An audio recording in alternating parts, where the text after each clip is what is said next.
I was born and raised in Atlantic City, New Jersey, down by the seashore. They called it the West Side at that time. It was also part of what they call the North Side. I was born in 1930, June 25th, 1930. Okay, my background is I was fortunate enough to become a physician, a medical doctor. I started out my college career at Delaware State College. However, the science departments there didn't have the prestige as some other universities. Since I wanted to go into medicine, I decided I better go to a place that has more prestigious credentials for getting into medical school. So I enrolled at Harvard University. I graduated there in 1958 and then graduated from medical school in 1962. But during that interim between Delaware State College, which they now call Delaware State University, I was in the military service for 3.5, 4 years. And I served overseas. I was in Japan and Korea during the Korean conflict. That was back in 1951, 52, 53, 54. So subsequently, as mentioned, I graduated from medical school. My original plan was to go into general medicine. Somehow, I won't tell the full tale here, I wound up being involved in neurology and psychiatry. At that time, I was not interested in psychiatry in regard to becoming an analysis or psychoanalytic stuff. There were a lot of scientific advances at that time about what they call neurotransmitters. And they thought that was a clue to mental illness. There was a lot of research at that time when they found certain neurotransmitters that were prominent in certain mental ill patients. So I thought the psychiatrist was going to become more scientific and not analytic. So I went into that field. And during my latter career, I did specialize in being a school psychiatrist, not for treatment, but for evaluation of children who had emotional problems or had neurodevelopmental problems like autism or ADHD. ADHD is attention deficit hyperactive disorder. So I settled in New Jersey. I was a member of several hospitals, including Cooper Medical Center, Rancocas Valley Hospital, which had several names, and also Atlantic Care. I was on the staff of those facilities. Also was on the facility or staff of Camden Psychiatric Hospital. But as I mentioned, during my latter stage of the career, I'm semi-retired at the present time. My specialty was being a school psychiatrist, where I would evaluate children for mental illness and to help develop a treatment plan. At one time I was doing most of South Jersey, including Cape May County, Atlantic County, and Camden County. I did evaluations at Woodbury High School, I'm just named Gateway, Blackwood, Cape May County Special Services, Middle Township, Upper Township, Lower Cape May Regional. Also in Galloway Township, I was at Timber Creek and Absecammy High School. And I did a few evaluations for Mainland High School near Northfield, New Jersey. And a number of other schools, Kingsway, you name it, Deptford, West Deptford, all those schools, Monroe Township and Williamstown I did, and also for Winslow Township High School. It was over 50. So I graduated in 1962 from medical school at Howard University College of Medicine. So it was over 50 years. In my hometown, when I was a teenager, the big talk among teenagers was Alpha Phi Alpha. We all said when we get to college, we're going to place Alpha. And at that time in that particular city, a number of the prominent citizens, physicians, lawyers were alpha men. There were members of the other fraternities, but there were a number of alpha men in Atlantic City at that time. So I crossed the burning sands as a teenager. I was 19 years of age. Delaware State Gamma Sigma, in November 1949. Well, I was residing in Willingboro, Burlington County, and there were a number of people here who were members of Alpha Phi Alpha, but we had to go up to Trenton or North Jersey or Philadelphia to be active. For a big period of time, when I first resided in Willingboro, New Jersey, I was a member of the Trenton chapter, Zeta Iota. But sometimes there would be meetings in Central Jersey at night and all. And as someone mentioned, working all day, coming home, then going back up to North Jersey wasn't the thing. So there was the spirit that we ought to have a chapter in this area. And several men, including Dr. Akins, a dentist, and George Phillips, and a couple of other men helped us form a chapter in this area. But there was an interest, a vast interest in forming a chapter. Okay. Since we wanted to be active, but there was no local chapter. You know, we had to travel either to Trenton or North Jersey or over to Philadelphia.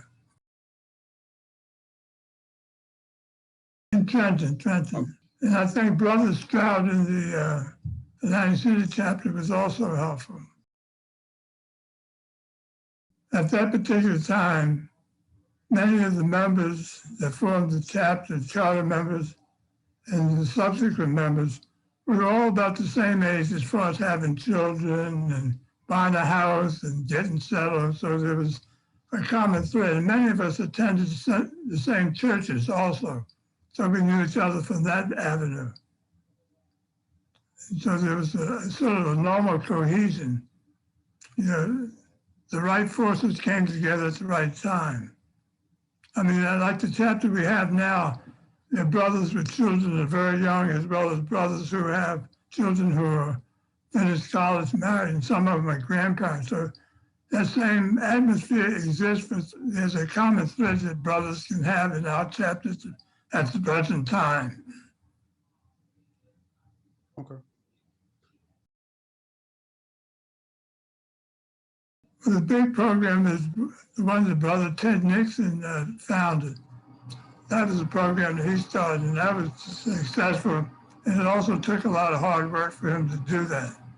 The program was to help youth, you know, to develop the skills in order to further their education and also to get a job. Quite a few, you know, since we didn't have a fraternity house, so we met in the homes initially. And so that brought, you know, further cohesion too, because there was a lot of home cooking involved for the repast, and we enjoyed that, and also the fellowship. There was one situation where the meeting sometimes would last well into the night, and that was not always the best thing, but it still was very enjoyable. Initially, I was on the annual New Year's Eve celebration that we held. I was on the committee for that. Subsequently, I was involved with the March of Dimes program for a number of years. I wasn't the official secretary, but often I would take notes and write minutes for the meetings. And for a number of years, I was editor to the Strength. I think they accepted 2 of my articles.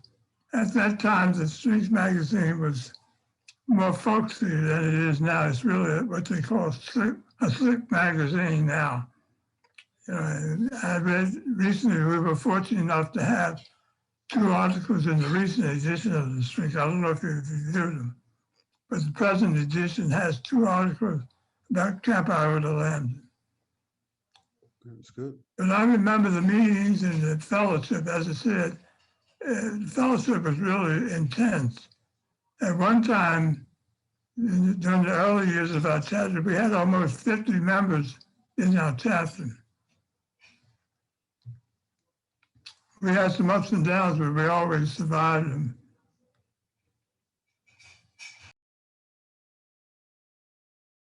I wish I'd been more active. I never had an office on the state level. Always attended the state meetings but I was never an officer or anything. I did attend the meetings though.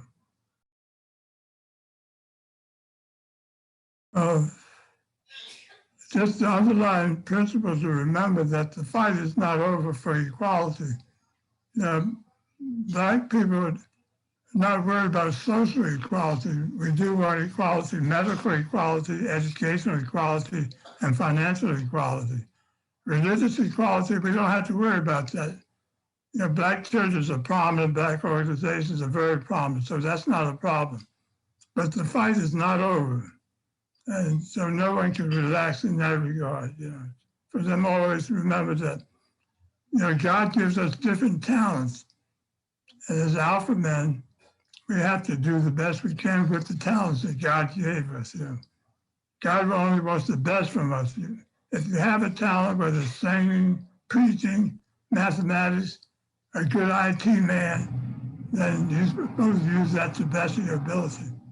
But respect is not there yet. As I said, equality in regard to finances, education, and medical are not there at this time. But it's a lot different now, but there's a big road to experience. You mentioned experiences. I was proud to have been taught by Dr. John Hope Franklin. He was a historian. He was an alpha man. Also, I was impressed at the national meetings. The enthusiasm and the spirit is so intense. Once you attend a national meeting, you'll never be the same. I remember seeing a number of the presidents that have been president of Alpha Phi Alpha at different meetings. I remember hearing Emmanuel Cleaver from Kansas give a talk. It was very impressive. But I'm always impressed by the number of alpha men who have been successful and comfortable, but chose to fight for us. That includes Thurgood Marshall, the first Black Supreme Court justice. He risked his life going down the South to fight legal cases. Also, of course, Dr. Martin Luther King, Paul Robeson. These people could have had a comfortable life, but they also fought for the equalities that I just mentioned. And I was impressed by that. Well, as alpha men, we always say that we put God first, family second, and the fraternity third, but give all of them 100% when you're involved with them. God first, family, and then the fraternity. But I want to leave the message that the fight is not over, and we still have to work, we have to organize, we have to learn to love each other. As being involved with psychiatrists, a lot of self-love is still not there, in my opinion. I've been around a long time. I think as a group, as a race, we have to learn to love each other a little bit better than we are. And then things will improve better, in my opinion. 1-9-0-6 1-9-0-6